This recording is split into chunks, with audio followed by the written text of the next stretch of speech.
Welcome to our spotlight interviews. And we had the thought from the Brahmakumari's Hub in Canada to do a few interviews with our meditation centers across Canada.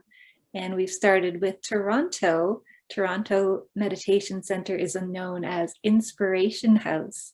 And that name has come from much effort and care and perseverance over the years to be an internal and external inspiration. And we have Arvind and Savi with us today that we have the pleasure of interviewing as the coordinators of the Toronto BK Center. Welcome. Thank you. Thank you. Great. So Savi and Arvind, could you tell us a little bit about the Meditation Center in Toronto?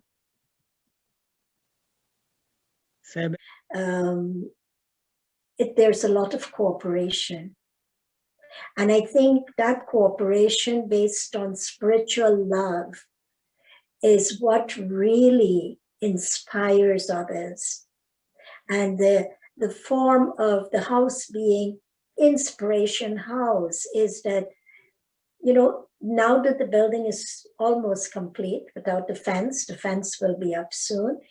I've heard people passing by and who would know me or know someone else, and they would always say, it's such a building that you feel drawn to coming into it. You just feel you want to come to that place. And so I think what goes on in the space really reflects in the outer appearance of it. I've heard comments from people who have come for the first time. What a very, you know, they come in, it's so peaceful, it's so inviting. These are the words they use. And so I thought about it, and as I think more about it, I feel that the inspiration, the name of the home, Inspiration House, it's really all these qualities, these spiritual virtues that we strive for, that we try to put into our lives, it's what's reflected there. And so I feel that's where the name is very appropriate. It could be Cooperation House because there's so much cooperation. We live in a diverse city. Toronto is very diverse, very multicultural. And anyone who walks in, it doesn't matter from what religion, what culture, you know, you just see that they feel so welcome. They feel very warm in that space. And do you feel that the energy is able to draw people to the online courses and sessions as well? Yes. Your numbers are still up and lots of people coming? Yes, there are lots of people still coming. Like our World Meditation Hour, for instance, the numbers have stayed and more are coming as well. And so we look at that. So it's kind of, you know, I would feel that the numbers are on par with. Ever since we came more to this location, annual lessons that we give about 600 and 700 souls every year. Every year, yeah. And that does not include, we have 3 other locations, Mississauga, Scarborough, and Brampton. And now there are 2 more coming up. One is in Milton, running from home, and one is coming up in Ajax. Wonderful. Right, The grandchildren. Yeah, it's just growing, and that's what, you know, people who take the course, they want to give back. And that's what we see here. It's a very beautiful kind of a concept that happens here, that is generated, that I notice as soon as people walk in and as soon as they start doing the lessons, how can I help? What can I do? And so it's that instant kind of a blossoming of that seed, you know, sprouting out, that they feel so connected that how can I help? What can I do? So Yeah. this is the kind of, Yeah, feedback. because of Zoom, all the services not only limited to Toronto, but it goes like in people from US also join, people from Canada across any place they can join courses with different groups here. And on that note, what programs that are being offered right now online, if any, do you feel are most appropriate for people from other provinces or cities to join in remotely?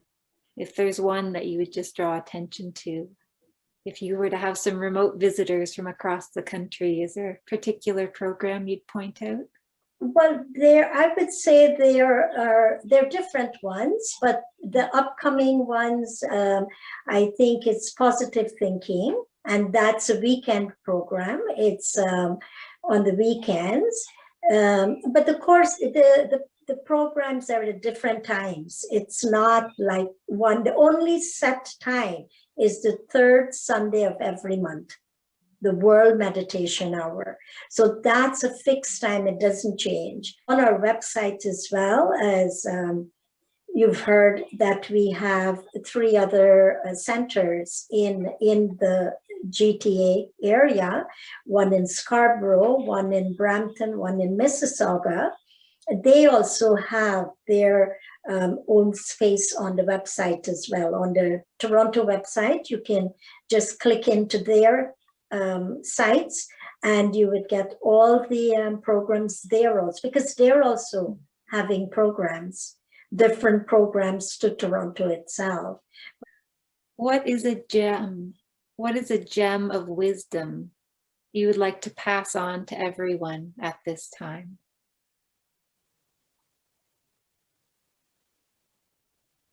I know when we think of gem, people usually look at the stones and that's what they call gem. But my experience since I moved from India to here for prosperity, but real prosperity come when you acquire wisdom. In old saying in India, I said, it's like gold become fragrant. Gold is beautiful as it looks, but has no fragrance.